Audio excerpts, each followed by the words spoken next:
in the New York State Fair. More importantly, welcome to the State Police exhibit. Now I want to know who here is excited to see the best underwater show at the fair? Yeah! All right, and we are excited to bring it to you. But first, let me introduce you to the rest of my crew. First, coming up behind the tank is my training coordinator out of Albany, Tech Sergeant Josh Cross. Next up is the Troop E Senior Diver Tech Sergeant Don Will, also known as the Seneca Lake Sea Cow. There he is. Fun fact about Donnie is that he has not one, but two sets of twins at home. Yeah. All right, lastly is your very own, the Troop D Senior Diver Tech Sergeant Craig Ebro.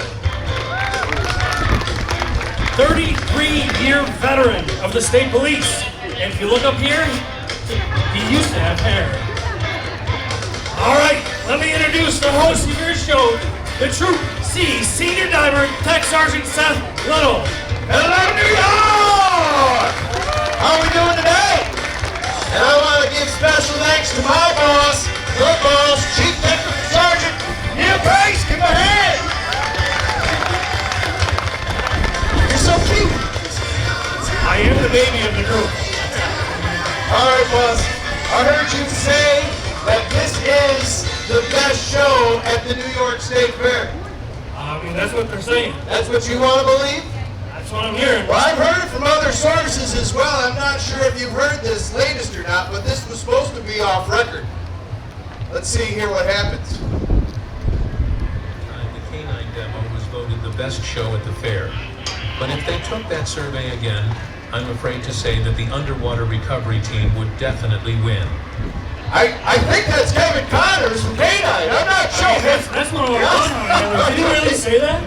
Well, hey, it was up there, right? I guess so. All right, enough talk. Let's show them what we got. All right. Well, what we got is we got some space up in front of that tank. So young people come on over the ropes, under the ropes, whatever.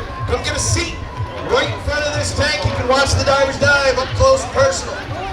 Come on over, kids. Just don't trip on the ropes. And if you get wet, you do not cry. Come on over and have a seat. The law. Yeah, there's no crying in dive school. That is right. No crying in dive school. Go ahead and have a seat. All right, while they're coming up and getting a seat, I'm going to give a history lesson to you adults, because kids aren't interested in history, right? So in 1932, that is when the New York State Police dive team logged their first dive. That makes us the oldest, and we are also one of the largest public safety dive teams in the whole of the United States, New York! I'm scaring her, I'm sorry. So, go ahead, take a seat there. All right, 1932, as you can tell, we had hard helmets. We had canvas suit, lead belt, lead shoes. Altogether, the weight was well over 100 pounds. What troopers did then, what troopers do now. They're issued equipment, and they get the job done with the equipment that they are given. I'm not going to say no complaints, but they get the job done. Now, in 1943, there was a smart fellow by the name of Jacques Cousteau. If you remember who he is, Jacques Cousteau invented the aqualung. It's what we commonly refer to as scuba. All right? Scuba is an acronym. It stands for self-contained underwater breathing apparatus. It took the hundreds of pounds of equipment, condensed it down to about 40 to 60 pounds, made divers a lot more maneuverable in the water. It was either that or the Speedo he's wearing. I don't know. Anyway, that being said, maneuverability sounded good for the troopers, so at the speed of government in 1957, we decided to start our own school. And we did that by sending troopers down to learn from the best this new technology. They went through the Navy Dive School. They graduated the Navy Dive School. They brought those lessons back to our new school. So tell us about that school, boss. Yeah, it's a 10-week long novice dive where we bring our new troopers, from non-diver all the way up through advanced open water scuba, diving to depths of 132 feet, testing their mental and physical fortitude.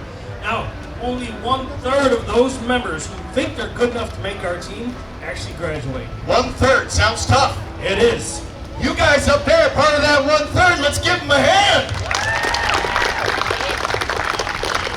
Now, Seth, you Beautiful day out, sun's out. Guns up! Sun's out.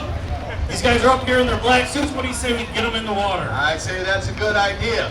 Did you come to see divers get in the water? All right, very good. So, but this isn't any dive show. You guys got all your equipment on? We don't want you to go in that way. Take your equipment off and put it in the water. You're going to put your equipment on underwater. We're better than that. Come on, let's go. Seriously, do it. Now. Thank you. Now, Seth, while that gear's going to the bottom of the tank, why don't you explain why we would do something like this? We would do something like this because a lot of times the water we're in, you can't see very well, and if you get stuck on something, you need to be able to take your equipment off, and you need to be able to put your equipment back on underwater without panicking, because panicking is what is going to either hurt or kill a diver. So, that being said, you guys ready to get in there? Wait, you still have equipment on there. You got to take the rest of your equipment off, your mask, not your wetsuit. Nobody wants to see that. Yeah. All right? Zip that right back up there, Josh. There you Let's go. keep it Nice PG. and tight up Right, there. PG. Yeah. Okay. All right. So, very competitive position diver is, so without saying that this is a race, it's a race. It's on. And by the noise that you bring, I want to hear who you think is going to win. So do you think the hero of Troop H, Technical Sergeant Josh Cross? Okay, all right. And then we have, and in his natural environment, he is amazing. He is the virile Seneca Lake Sea Cow! Out favor. Yeah. 2 sets of twins. Not bad, my friend, not bad. All right, so we're going to give him a little countdown. All right, we're going to go 3, 2, 1, dive. When I say go, are you going to bring me the energy? Yeah. I like it. I believe it. All right, go! 3, 2, Wait, stop. Yeah. It wasn't bad, but we have a few hundred people here, I'm sure of it. Oh, yeah. So we've got to let the whole fairgrounds know we're about to put divers in the water. All right, are we ready to go? Go! 3, 2, 1, dive! All right, there they go. Now the first thing that you will notice is when they go to their gear, they're going to put their mouth regulator right in there so they have air. Once they have air, everything else is copacetic. They can put the things on in order.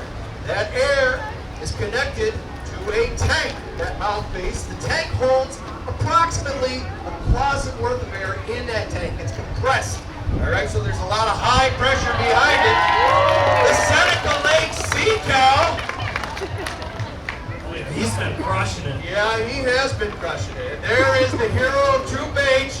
He's got his mask on. He's looking out. All right, let's give him a hand. They both did well. We live in the era. Everybody gets a trophy. They're both winners. Good job, guys. Good job. All right. So, like I said, that tank that's on their back, that holds about a closet full of air. Now, that being said, it's high pressure. You just can't put your mouth on that and breathe. It would blow up your lungs. So you need a regulator. The regulator goes on their yoke that's on their tank. It regulates that air from 3,000 pounds per square inch pressure down to 145. Sends it down the line, which goes to their mouth regulator, which gives them air to breathe on demand at ambient pressures. So that's how they breathe. A BCD, if you want to go back, boss, real quick. A BCD. So BCD, the black flaps that are on their back right there, those are bladders. They get air from the tank as well. If you want to become positively buoyant, which is a buoyancy control device, you add air, you go up. If you want to become negatively buoyant, you take away air by releasing it, you go down. If you want to be neutrally buoyant, which is like being out in outer space, all right, that is the sweet spot of any diver. It's very hard to learn, but it allows their fins to work beautifully. They're able to maneuver around with ease. The mask that's on their face allows them to see things 25% closer and 33% larger underwater. So when a diver goes down there and they're like, did you see that fish by me? It was this big? Maybe that big, all right? But it's a good story. You weren't there, you don't know. All right, so how did they get the water out of the mask? We had to throw their masks in there. Well, sometimes things have more equipment, masks can be ripped off. We don't panic because panic is what will either hurt or kill a diver. what we will do is we will just reapply the mask. Once you reapply the mask, you'll add a little pressure with your fingers to the top of the mask, and you blow bubbles out of your nose. All right, hopefully you didn't have any milk. And those bubbles that go in the air, it fills up the mask, it pushes the water, displaces it right out of there. They're able to go about their way. Now we dive to depths of 132 feet. Okay? 132 feet, it's not a short distance, it's a long distance. So if you look at the top of this tower, that's 132, or no, it's not. It's 60 feet. See? It's 60 feet. So if you add another tower, and then you add 12 more feet on top of that, That's 132 that's feet. 132 feet. It's a long ways up. And so just thinking about it can cause panic. Our divers don't do that. So we're going to simulate at those depths, and sometimes things can go wrong. Josh is going to say, hey, my mouth regulator's not working. I'm not getting any air. Donnie, come on over. Because the best tool that you can bring is your dive buddy. You never dive alone. You always go with somebody. So his dive buddy comes over, he gets some air, he gets a safe second, and they make sure they're okay, and then they're just going to go up nice and slow. Because that tank that's on their back is not holding oxygen. It's holding air. Most air is comprised mostly of nitrogen. Okay? Nitrogen is what causes the bends with divers. So if you go up nice and slow, it will mitigate that. And they get up to the top, and a good job without panicking. Let's give them a hand. Good job, folks. All right, search and recovery. That is what we are called. Now we are many things besides that as well. All right, we do airboats, we do flood response, we do rappelling. All right, but search and recovery, it's our bread and butter. Underwater recovery team, and the reason is because a police officer that comes to a scene that's above the water, what is it? It's a crime scene. All right, so if it's a crime scene above the water, what makes you different under the water? Nothing. It's just underwater. It's a crime scene. And so we go there and we treat under the water just like above the water. We take copious notes. We make sure that we take photos and video if you can see. All right? And then you just make sure that you treat it, document everything so bad guys go to jail. Now, one of the things that we use, because the water that we dive in, it doesn't look like that. It looks like what's in this container right here. Okay? This container shows you the type of water that we dive in. So what do we use to help us navigate in water where we can't see? Well, we use line searches. All right, line searches is a proven method to help. And so every once in a while we get to rescue somebody, not just recover them. So we're going to give you an example of what that would look like, and I'm going to need a volunteer from over here. Who wants to volunteer in front of the tank? All right, right there, green shirt, stand up. I saw you raising your hand. Nice and tall. Yep, come on. All right. You have an adult that you belong to. Where is that person? All right, come on over. Come on over. We need your help as well. Your name is? Jim. All right. You're all wrong. That's weird. Why are you all around? Yeah, it's strange. Come on over All right, here. Jim. I'm gonna have you stand right And here. your name? Casey, come on out here. We got Casey the diver. Okay? Congratulations. So Casey, she was scuba diving either on a dock or a boat launcher, just cleaning some stuff up, making a little extra money on the side. Okay? And she has been reported missing though for a while. Somebody saw her go down, but she didn't come back up. And so as a URT response team, we would come on the scene quickly, and we would want to rescue Casey, not recover Casey. Okay? And so that being said, we want to get in there as quick as possible. This is what we would use. We would use a pendulum line search. So Gemma, I am the diver, you are my land-based specialist, okay? If I'm under the water and you're on top of the water, how are we going to communicate? What do we have in common? That's right, exactly. All right, so you go ahead and tug on that line. I'll tug back. We know that we have communication now, right? All right, so I'm going to start my pendulum search, which means if anybody here is old enough to have seen a clock pendulum, this is what it looks like. It goes back and forth.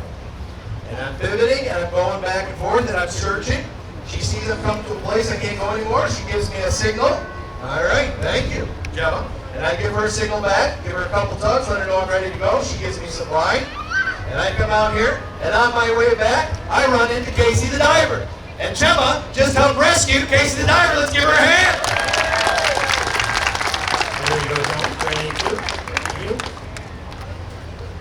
Now, Seth, what would we use, or what would we do if we were looking for something smaller, maybe like a bullet casing or even a gun? If we're looking for smaller things, we would still use a line search, especially if we couldn't see.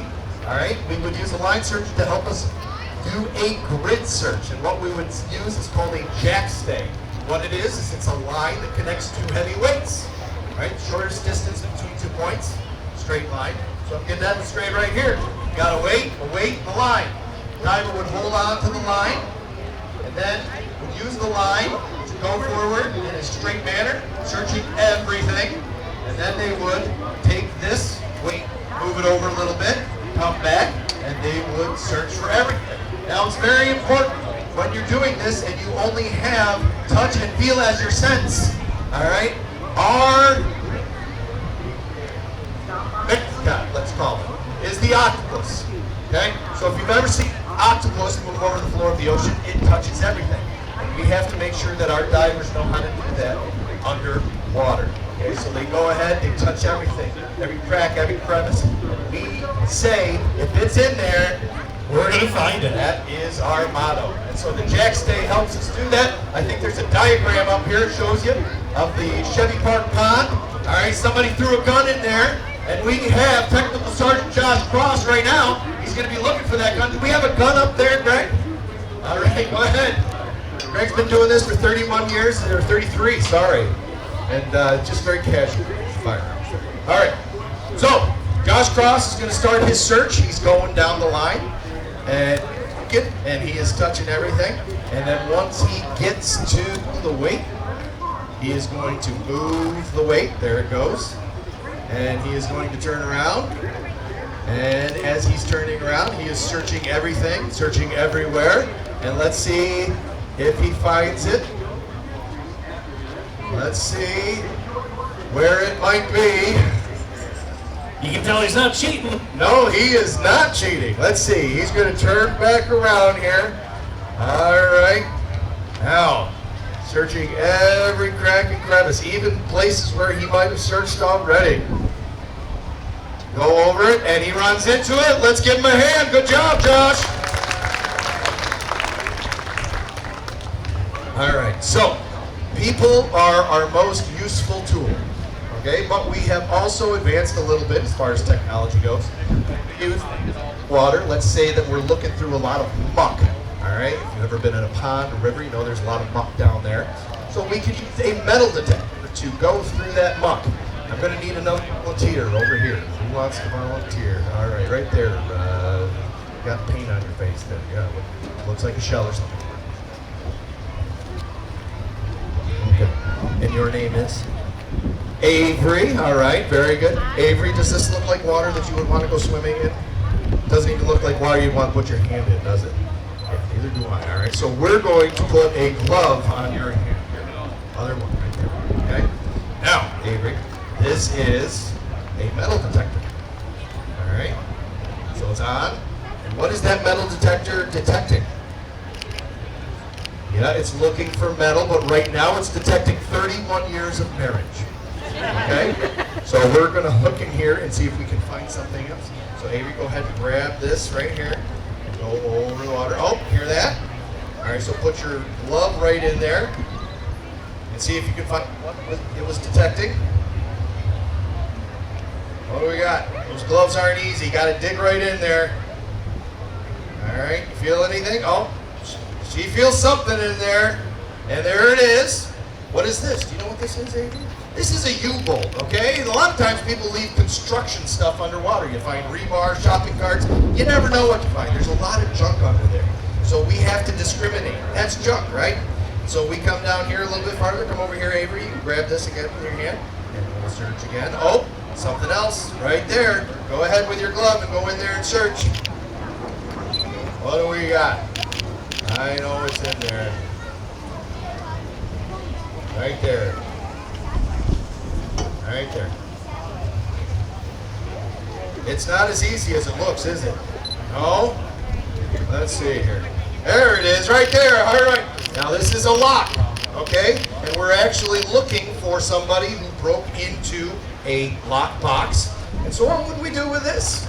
All right, what we would do with this is we would take this, we would give it to the FIU guys, because believe it or not, fingerprints and DNA can last on items that are thrown under the water for up to 70 days.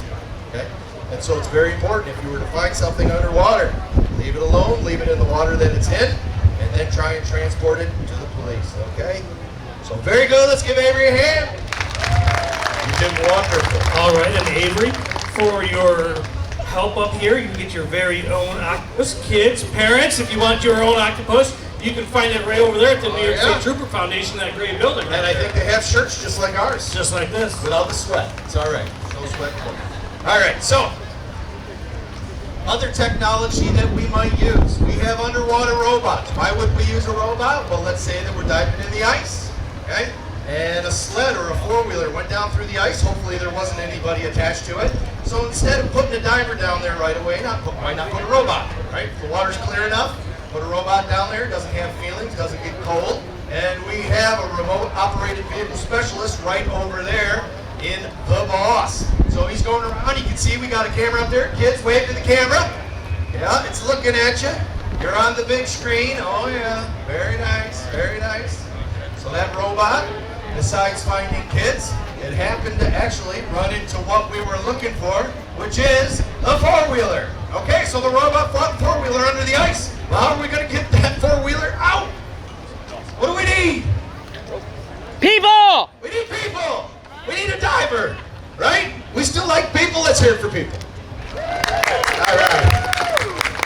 All right, that's right. It is the most useful part of our tool bag, and we have one of the best tool bags I know right up there. Oh, come on, Greg. Come on. All right. So, we have Greg on the surface supply air system. And what that means is we can give him endless amounts of air. Okay? So he's ready to go in the water. He gets in that water and he makes a touchdown. Give him a hand. Give him a hand. Way to go, Greg. Greg, I seriously apologize for calling you a tool bag right now. All right, very good. Okay. So, what I need you to do is I need you to get that four-wheeler right there, Greg, out of the water. Okay? Only you can do it. There he goes with his little Superman fly. How you gonna get that out, Greg? He's going to use, he's taking a couple selfies there. He really, he's very impressed with his face, as we all are. All right, he's got a lift bag. That lift bag, that's a 50-pound lift bag, but it comes in various sizes. 50 pounds all the way up to 5,000 pounds, just depending on what you are trying to get out of the water. But the one main ingredient that you need in order to bring a lift bag up is air, because it will cause the lift bag to become buoyant. And so Greg is there, he's waiting for air. Greg, don't worry, it'll happen. 33 years, it just takes a little longer. Topside, setting bubbles. You're good, you're good. All right, there it goes. All right. Now, wait, don't get mesmerized by the bubbles. Take that, shove it up the old lift bag. There you go. All right. Now you will see that lift bag expand as that hose fills it with air. And it starts going up. He gets out of the way as it goes up, because what goes up must come down. Something goes wrong. And he did it. Let's give him a hand. Nice. Nice. Boss, he still has bubbles coming out. There we go. That also happens with age. Okay. All right, so listen, the fact is we come out here every day, we have a lot of fun doing it. These guys are some of my best divers throughout the state. They're all scuba instructors, they're part of our instructor staff, but every single time that they go underwater, they're putting their lives on the line to provide closure to families. That even occurs during training. So if you could, please all join me in thanking them for what they do every day. Thanks, guys. Thank you, boss. We appreciate it. Listen, it's been my pleasure to be your guide on this underwater adventure. If you have any questions about scuba, come up, please ask. Kids, get your picture taken with the diver. We have also stickers to hand out if you'd like a sticker. K9 show is going to be next. And other than that, the most important thing is have a great day. The New York State Fire. Thank you very much.